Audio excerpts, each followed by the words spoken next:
Bueno, arrancamos nuestro segundo bloque ya para conversar con Cristian Meñú. Él es abogado, es vicepresidente de la organización 5.0, profesor de posgrado en la UCES en la cátedra Industria 4.0 y Comercio 2030. Y bueno, vamos a conversar sobre lo que se viene. Bueno, Cristian, muchísimas gracias por estar acá. Muchísimas gracias por la invitación. Bienvenido. Gracias. Bueno, lo que siempre tratamos de conversar y que también tiene que ver con nuestro programa, más allá de su talento, siempre nos interesa cómo pudiste descubrir tu profesión y esa vuelta de tuerca que creo que le pudiste dar, que vos sos abogado. Exactamente. Y cómo ahora has virado un poquito más para la tecnología. Bien. Bueno, es una pregunta que me la han hecho bastante porque Sí. los abogados por lo general ven el mundo con estructuras, ¿no? Lo que tiene que ver con artículos, con leyes, con un organigrama jurídico. Y el futuro es sin estructuras. Las leyes las van a poner los hologramas, la inteligencia artificial y la digitalización como tal. Y es anecdótico porque sí, me pasó que en un viaje que hice, la primera vez que visité Medio Oriente en el 2015, Sí. ahí me di cuenta que estaba con la mentalidad totalmente obsoleta. Veía cosas como, por ejemplo, de ir a pedir un helado y no sé si les pasa, pero ustedes van a pedir helado y ven el helado. En este caso, el helado lo hicieron adelante mío. Pusieron un poco de polvo, de golpe salió mucho humo, me dieron el helado.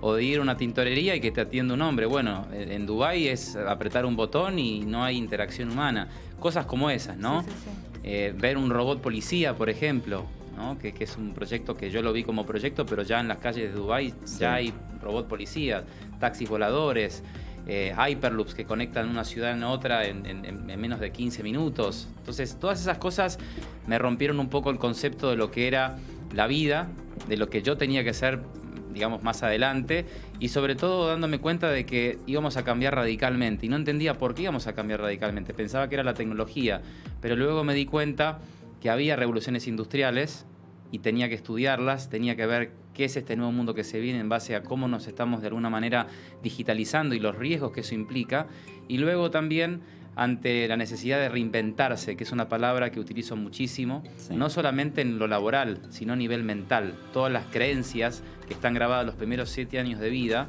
como dice el especialista en biología, Bruce Lipton, él dice que somos un resultado de los primeros 7 años de vida, ¿sí? O sea, nuestro sistema de creencias está basado en los primeros 7 años de vida, sumado a lo que tuvimos en el útero de nuestra madre a través de los sentimientos que la madre ejercía durante el embarazo.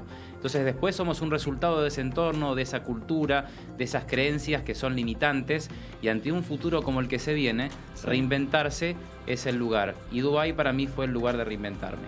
Si no hubiera sido ese viaje, por ahí no estarías No. en este camino que arrancaste ahora. No.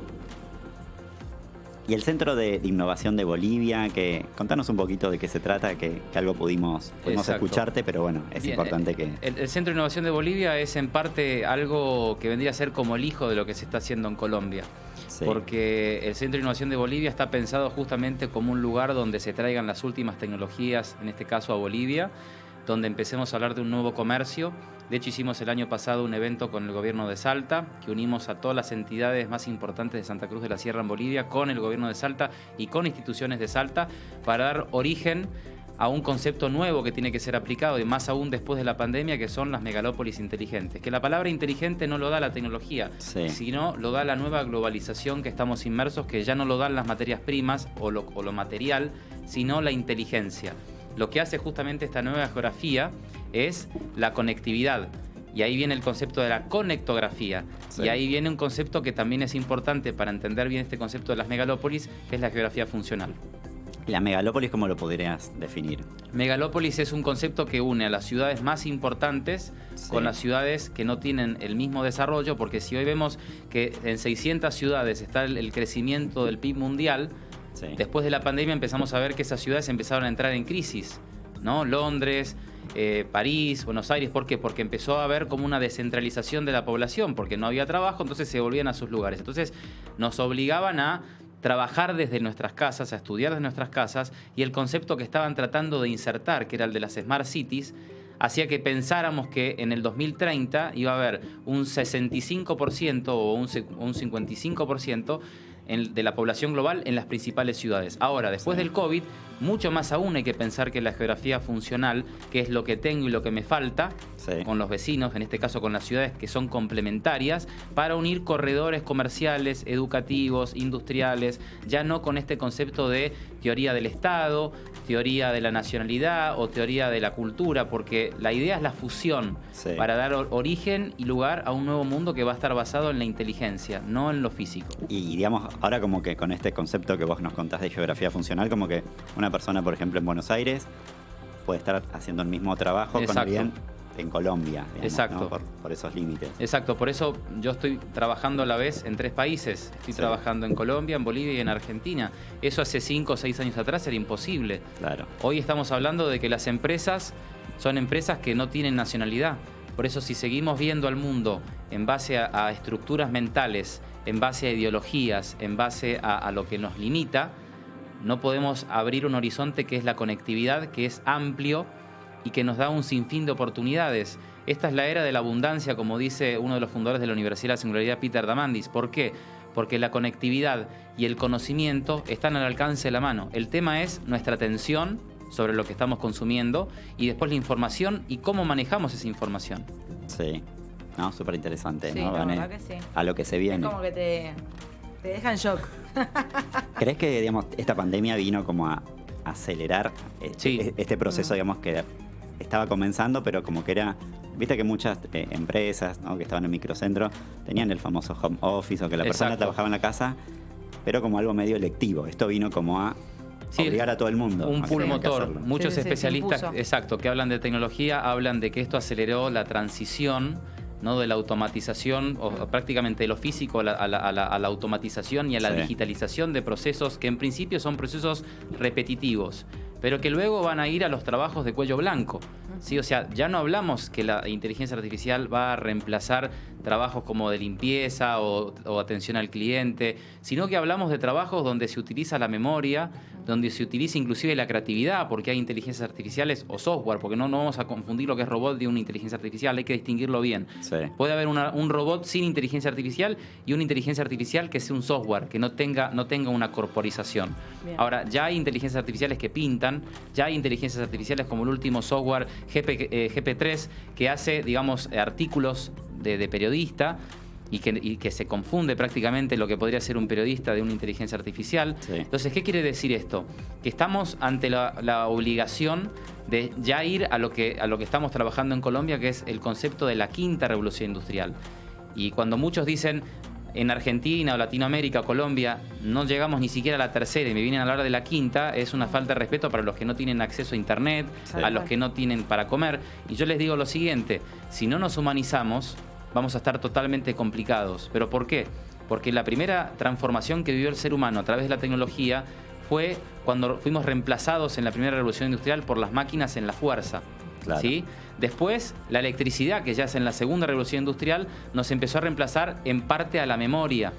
La tercera, que es con el internet, nos empezó a reemplazar en la comunicación, en cierta forma a automatizar la forma en que nos estamos comunicando y la forma en que hacemos negocios. Y la cuarta, con el internet de las cosas, el quantum computing y todas estas cosas, la inteligencia artificial, los espacios ciberfísicos, ¿qué es lo que está generando? Está generando, como dice Yuval Harari, que las máquinas empiecen a conocer más de lo que nosotros nos conocemos a nosotros mismos. La quinta revolución industrial, que ya se está planificando, que va a dar lugar entre el año 2032 y 2035, da origen a la idea de que si no trabajamos el concepto de lo que es las habilidades blandas y la humanización, vamos a estar dominados por las máquinas. Y si no, fíjense esto, para los que digan, esto es muy exagerado, no lo creo.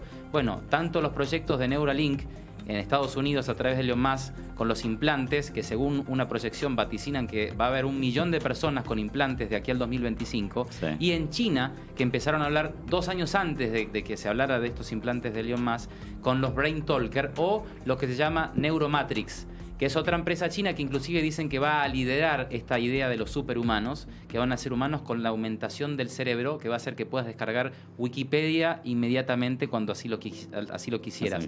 Con la posibilidad también de comunicarte telepáticamente, con la posibilidad inclusive de leer lo que la persona está pensando. Eso te iba a preguntar, ¿vos crees que se va a poder hacer? Sí. Tremendo. Estamos Qué aún. complicado. Sí, no, estamos. A ver, por ejemplo, el otro día escuchaba una persona que habla del cábala, ¿no? Entonces Sí. hablaba, Sí. ¿no? De esta cuestión de que cuál es el tema de tener dispositivos que nos lean el cerebro o que nos pongan un chip para que sepa todo nuestro cuerpo. Si no tenemos ningún secreto, ¿cuál es el objetivo de ir en contra de eso? Sí, En sí, China ya lo están haciendo. En China ya desde el año pasado están con el tema del scoring para ver a una persona en base a lo que escribe en las redes sociales o los movimientos que hace, Sí. a ver si puede viajar, a ver si puede mandar a los hijos a la universidad. Entonces, él decía, ¿cuál es el tema de tener miedo a que nos monitoreen? De hecho, ya nos están monitoreando, nos están controlando a través del celular, dispositivo, GPS, a través sí. del GPS, y también estamos geolocalizados. Aunque el celular Sí, está sí, sí. apagado, nos están siguiendo. Sí. Y lo que dice uno en las redes sociales no se borra nunca. Tal cual. 350 likes en Facebook ya saca la personalidad de la persona. Entonces, a lo que voy con esto, si no trabajamos la humanización, Ujú. vamos a estar totalmente dominados, porque el proyecto de Facebook, que es muy preocupante, porque primero que no hay una legislación en cuanto a eso, y ahí me salió el abogado. Primero que no hay ninguna legislación. Y segundo, es que la gente no sabe lo que se viene. Y prepararse significa trabajar los tres cerebros, el cerebro del que tenemos aquí arriba, el del corazón y el del sistema digestivo. Porque los tres están alineados con lo que se llama nervio vago, que no es ningún vago, es el nervio más importante del cuerpo humano, Sí. y que trabaja de forma unísona con los órganos más importantes del cuerpo humano. Pero lo que nosotros tenemos que trabajar es, primero, las emociones que se manejan en el sistema digestivo, y que también tenemos la posibilidad de generar serotonina, dopamina también en el sistema digestivo. Y a su vez, tenemos el corazón, que tiene 40.000 neuronas, que no son neuronas que pueden tener memoria, pero sí son sensitivas, presienten. Y se genera una coherencia cuando nosotros estamos equilibrados, Sí. y hay mucho interviene en lo que es el mindfulness, o lo que es la meditación, Sí. para justamente lograr que la persona esté en coherencia y trabajando en el presente. ¿Por qué es importante tener una persona atenta o una persona que reflexione? Porque cuando lleguemos al mundo de que podamos elegir en qué realidad estar, y eso está pronosticado que va a ser de aquí a los próximos 15 años, vamos a empezar a verlo con la realidad virtual, Sí. ¿sí? Y luego vamos al Internet de los sentidos, que es vivir esto, pero en un mundo virtual. Si no nos preparamos desde hoy en esa nueva revolución, que no es una revolución, que no es una transformación la que nosotros tenemos que pensar que se viene, porque tenemos que reinventarnos mentalmente. Y eso significa olvidarnos de todas esas ideologías que nos han implantado en la cabeza, pensar que la vida misma en sí es líquida, y que dentro de esa liquidez yo tengo que encontrar un propósito en la vida para seguir adelante. Sí. ¿Te llama la atención, digamos, todas estas nuevas tecnologías que vos nos comentás, y también todo lo que se viene? Como que estamos muy avanzados, o vamos en camino, ¿no? de mucho avance tecnológico, y por otro lado no se puede controlar un coronavirus, familia de los, ¿no? de los coronavirus, de los resfriados, ¿no? Exacto. No es como medio como, por un lado, mucho crecimiento, y por el otro lado hay algo, ¿no? Como que... Sí, en definitiva, yo no soy alguien que esté a favor de las conspiraciones. ¿sí? Sí. O sea, de hecho creo que una de las cosas que más está pasando es que en la era de la información, la desinformación, por el exceso y la mala atención sobre la información que se consume, es el gran problema que tenemos.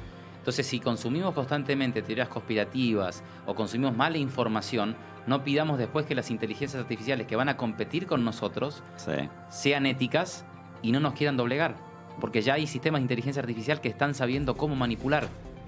Hay inteligencias artificiales como las que tuvieron en Facebook hace 3 años, que las tuvieron que desconectar porque estaban creando un propio lenguaje. Entonces, a lo que voy es, lo del COVID en sí es algo complejo desde cualquier punto de vista que se lo mire, por una cuestión de que es cierto. Hoy, con el avance que tenemos en inteligencia artificial y en computación cuántica, pensar de que tuvimos que esperar casi un año para una vacuna, no lo entiendo, porque los ordenadores cuánticos, como por ejemplo el que tiene Google o los que tiene China, por ejemplo, son procesadores cuánticos que en 4 segundos pueden hacer lo que un ordenador tradicional lo haría en 60.000 millones de años.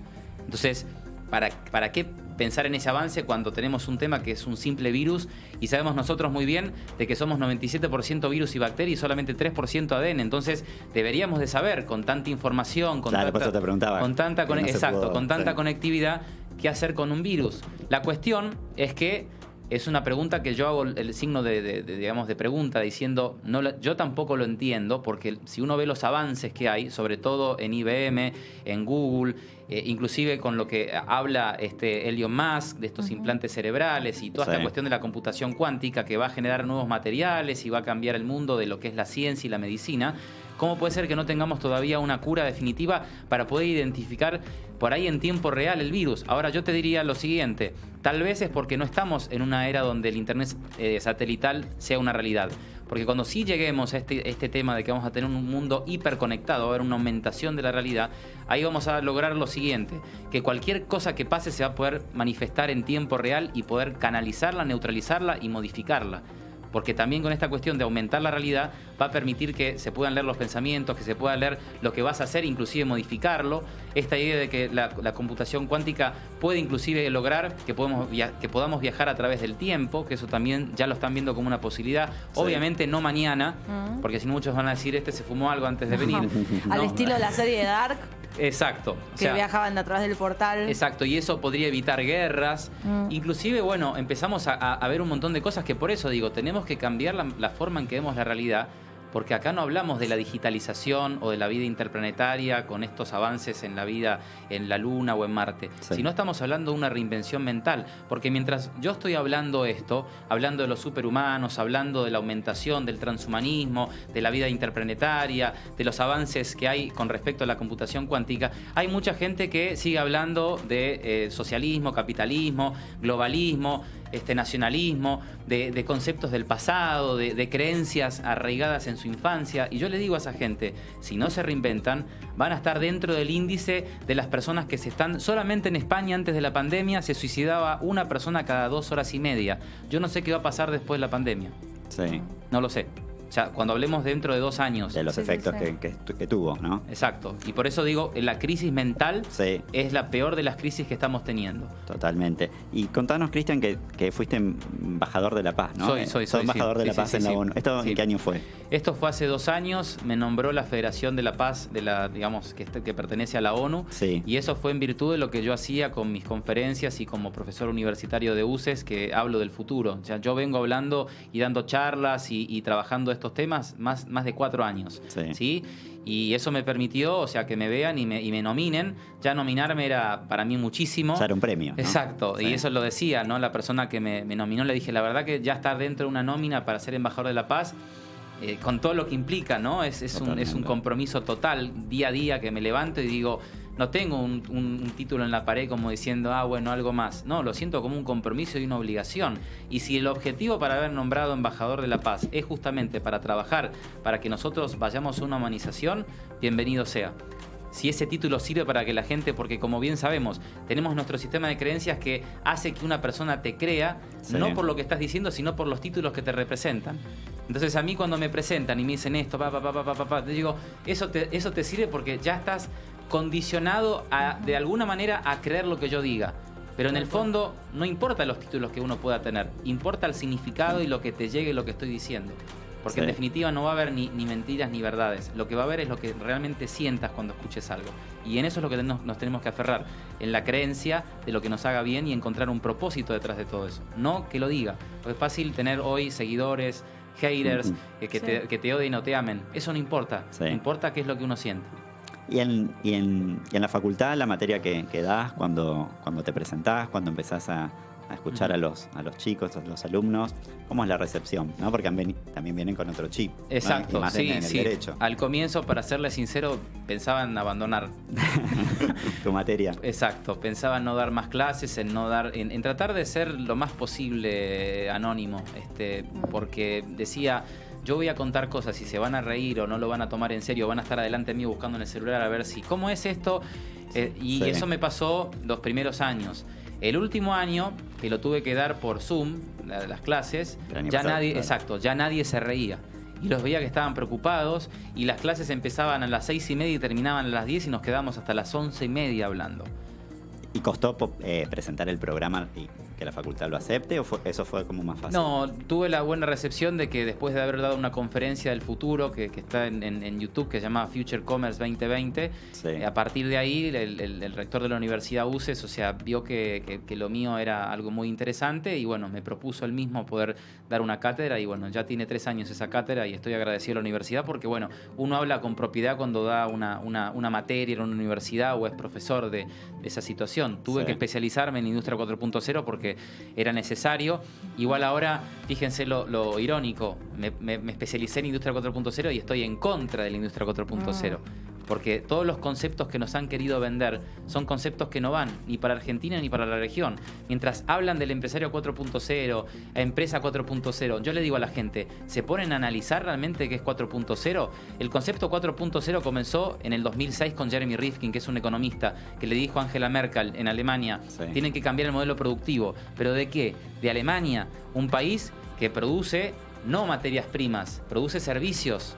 Y la industria alemana, sabemos muy bien que es una industria que por excelencia, ¿qué es lo que produce? Autos o repuestos de autos. Ese es su leitmotiv, su motor. Ahora la cuestión es, ¿qué pasó en Alemania? Empezaron a impulsar un modelo que tenía que ser el ejemplo del mundo.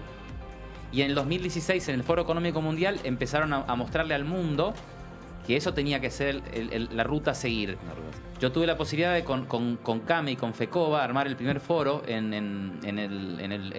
hay algo del gobierno de la ciudad, me acuerdo, que está por Barracas, no me acuerdo el nombre, de armar el primer foro de la cuarta revolución industrial, y lo que les dije a los empresarios que estaban en el CMD, ahí me acordé del lugar, en el CMD, me acordé de decirles algo que ahora justamente va a relación, que les dije, no piensen en la industria 4.0, porque el 75% de esa industria se está creando en Estados Unidos y China. La disputa realmente de esta era está en la mente, no en las materias primas. Muchos se reían. Me encantaría encontrarme con esas personas 4 años más tarde y decirles, a ver si se pueden reír ahora de los implantes cerebrales, del transhumanismo, de lo que está pasando con las empresas, de lo líquido que es el concepto de trabajo. Sí. Porque en ese momento tuve que aguantarme que alguno que se ría como diciendo... ¿Qué me está diciendo? Claro. Cris, tengo una pregunta. ¿Qué va a pasar con las emociones, no? Porque es lo que me intriga. Digo, se puede... emular, creo, bueno, todo lo que vos mencionaste, trabajos y demás, pero un sentimiento a la hora, digamos, de sentir cómo, o sea, en un futuro, ¿qué va a pasar con las emociones humanas? Bueno, ¿Eso ahí, se puede llegar a emular también? Sí, las máquinas pueden aprender a programarse en el sentido de emocionarse, ¿sí? O sea, de sentir lo que es una emoción. Ahora me vas a decir, ¿cuándo puede pasar todo esto? Porque para poder contestarte con propiedad y no decir algo, porque yo opino, no. Contestar con propiedad sería lo siguiente. La inteligencia artificial pasa por 3 etapas, ¿sí? La inteligencia artificial angosta, que es la primera inteligencia que tuvimos, que es específicamente algo que cumple un sistema automático con inteligencia, que no es la misma inteligencia nuestra, sino que es un cerebro denominado Machine Learning, ¿sí? Para que la gente lo entienda. ¿Sí? Ese Machine Learning aprende en una actividad concreta. Esa es la primera inteligencia artificial. Después tenemos una inteligencia artificial general, que ya no hace una actividad, sino que hace varias actividades. Podríamos decir, por ejemplo, un ejemplo claro, el auto autónomo, porque el auto autónomo o coche autónomo viene a cumplir no solamente el llevarte, sino estar analizando un montón de cosas en tiempo real lo que está pasando y ayudar que lo que ese auto o ese carro tenga de información permita a través de una superinteligencia artificial distribuir esa experiencia a las demás inteligencias artificiales que manejan esos autos y de alguna manera perfeccionar eso. ¿Sí? ¿Ese auto autónomo ya funciona en Japón, en otros países? En Estados Unidos, sí. Ah, ok, bien. Estados Unidos, Japón, exacto. Y inclusive en los Juegos Olímpicos ahora, este año lo vamos a ver. O sea que ya estamos hablando de cosas que sí son reales. Los autos Tesla ya se conducen solos. En Estados Unidos, Canadá, inclusive en México también he visto. Y como digo, se habla de que vamos a llegar al 2028, 2029... con esta posibilidad de que la inteligencia artificial alcance en el campo de procesamiento de información que el cerebro humano. Y después 2035, y fíjense, cuando yo hablo de la quinta revolución industrial digo 2032-2035, porque el CEO de Google, Ray Kurzweil, está manifestando que en el 2035 vamos a llegar a la singularidad tecnológica.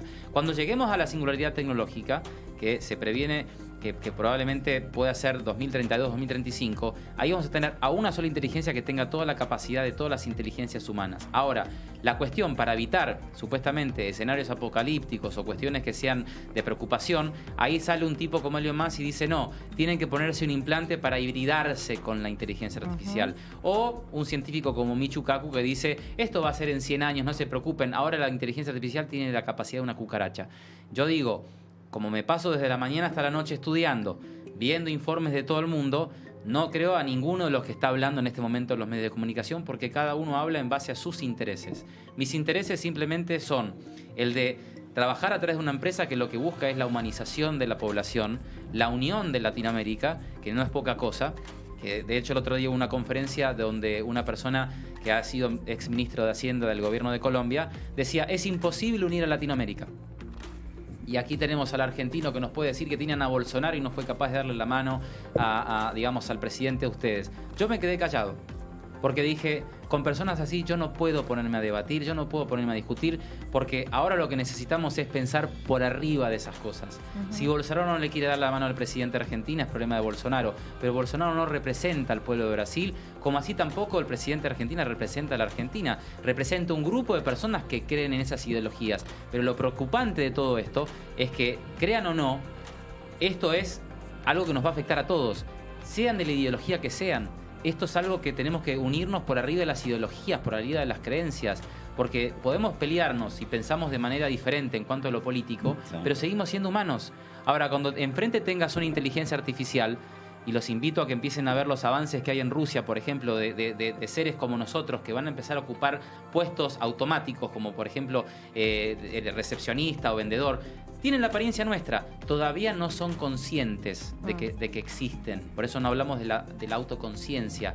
Y lo que sí se está llegando a conclusión, porque muchos pueden decir, no, pero esto puede ser que falte mucho, o este tipo está exagerando. Yo le digo una cosa a la gente que duda mucho de estas cosas. Le digo, fíjense una cosa, ya se sabe que hay una parte en el cerebro que se llama área 25, que es donde está bien trabajada en las personas que son depresivas.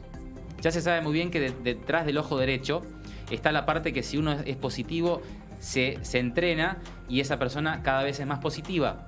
Ya se sabe muy bien de que las amígdalas cerebrales, cuando uno vive continuamente quejándose de la realidad, preocupado y estresado, las amígdalas cerebrales se ensanchan y se bloquea la parte prefrontal del cerebro, se llega de glucomato y cortisol, y eso hace que la persona piense cada vez menos y sea más emocional que reflexiva, y a su vez el hipocampo, que es la parte donde el cerebro necesita para poder decir que la persona es inteligente por la información que maneja o que puede llegar a pensar porque tiene esto libre, está totalmente bloqueado. Entonces, con personas que ven el futuro como imposible, como que eso no va a pasar o como que eso es algo de inaccesible, directamente no ponerse a discutir, porque esas personas son las que más van a sufrir. Fíjense un dato que no es menor. Estamos viendo que antes de la pandemia había 350 millones de personas que sufrían depresión, ¿sí? Y 1/3 de la población era obesa. Esto era antes de la pandemia. Y teníamos un porcentaje de jóvenes que no trabajaban ni estudiaban, que se denominaban ninis, ¿sí? Y que ante esta realidad que estamos viendo de que tenemos que humanizar cuanto antes a las personas y hacer que sean reflexivas, volver a la antigua Grecia. No digo esta cuestión de pienso y luego existo como decía Descartes, porque eso me parece que es totalmente irrelevante, porque estamos existiendo sin pensar. Nuestro cuerpo, nuestra realidad está en cierta forma manejándose en ritmos cuánticos, ¿no? Porque nuestro cerebro de hecho es cuántico, pasado, presente y futuro. Entonces a lo que voy es que sí, básicamente, si no lo vemos de esa forma al futuro y nos topamos con personas que nos digan, esto no se puede, esto es imposible, vamos a estar bastante complicados. Entonces el primer ejercicio es olvidarse de las limitaciones, olvidarse de lo que a mí me haga detener a ideas que son realmente transformadoras. Si no transformamos, nos van a dominar. Y no digamos, una inteligencia artificial, sino el gran problema que el mundo tiene, que son las corporaciones. Ese es el gran problema que el mundo tiene. Pero no cualquier corporación. Corporaciones que saben biométricamente cómo va a ser una persona y que van a poder manipular el pensamiento antes de lo que uno esté pensando. La pregunta es, ¿cuántos se están preparando para eso? Yo tengo una pregunta que me quedó flotando. Respecto a ese chip que vos decías que va a reunir todas las inteligencias artificiales y que en algún momento, o sea, bueno, va a existir obviamente. ¿Vos considerás que va a ser de acceso público o que va a quedar, o sea, porque si no es de acceso público va a haber una parte de la población totalmente excluida de ese avance? Bien, sí, hay un punto que es lo que me preocupa a mí, ¿no? Porque mientras Elon Musk dice va a haber 1 millón de personas con el implante y eso que no se sabe en China qué va a pasar, ¿no? Porque, a ver, por ahí Elon Musk lo blanquea, pero los chinos muchas cosas no las dicen. Y ahí me preocupa, porque mientras estamos hablando de que en Latinoamérica tenemos problemas económicos bastante serios, ¿no? Problemas de educación, problemas de integración, problemas mentales en cuanto a esta crisis mental, porque no es un tema de algo económico. Lo mental es la peor de las crisis que tenemos. Yo hoy puedo estar ganando $1 millón o mañana dejar de ganarlo. No va a cambiar nada mientras mi manera de pensar no cambie. El problema está en las personas que tienen una crisis mental, que solamente ven hoy como el día que hay que verlo y mañana, bueno, que sea lo que Dios quiera. Y si el día de hoy no es bueno, la culpa la tiene Fernández o la culpa la tiene Macri. No la tiene ni Fernández ni Macri, porque los políticos también están perdidos. Los políticos están más perdidos que nosotros. Y el problema es que si los políticos están perdidos, ¿qué le queda a los países? Porque no están trabajando sobre los desafíos del futuro. Un tema de debate que tendría que haber en la Argentina o un tema de debate que tendría que haber en Latinoamérica es ¿qué va a pasar con nuestra privacidad mental?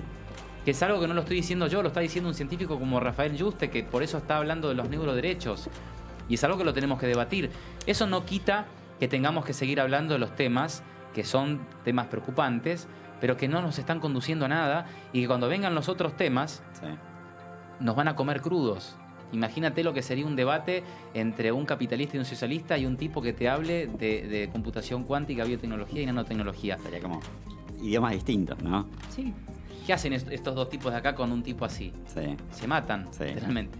Bueno, Cristi, queremos agradecer un montón. Seguiríamos hablando horas con vos, pero el tiempo es tirano. El tiempo es tirano. Y nada, siempre tratamos de preguntar cuando levantás la copa, cuando brindás, ¿por qué lo haces? Esa es una muy buena pregunta. Está muy buena esa pregunta. Yo lo hago por un tema de que tengo mucha fe en que el futuro va a ser mejor. Por eso desde que me levanto hasta que me voy a dormir me vivo capacitando. Porque creo que la única esperanza que tenemos es capacitarnos, ver con optimismo el futuro, porque según como vemos el presente, así va a ser nuestro futuro. Y para mí el presente mío es capacitarme, mejorar, tratar de hacer que donde estoy yo, la gente esté bien, pensar sin limitaciones, sin estructuras mentales.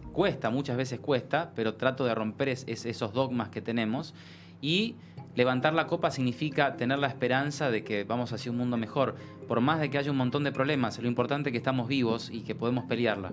Y que se puede seguir adelante. Exacto. Así que bueno, te agradecemos y principalmente siempre lo que tratamos en este programa es agradecer y, como dice parte de nuestra cortina musical, celebrar la gente que nos hace la vida un poco más valiosa y que también pone deseo y pone pasión en lo que hace, ¿no? Sea la profesión que sea. Muchas y vos gracias. lo has demostrado que algo de pasión sobra pasión y sobra deseo en lo tuyo, pero Gracias. Se nota. Gracias. Bueno, y nos vamos a despedir con... Siempre también tratamos de pensarnos algún tema, ¿no? Sí. Para un invitado. ¿Hay algún tema que te represente, que quieras escuchar? Bueno, a mí me gusta mucho Avicii. Bien.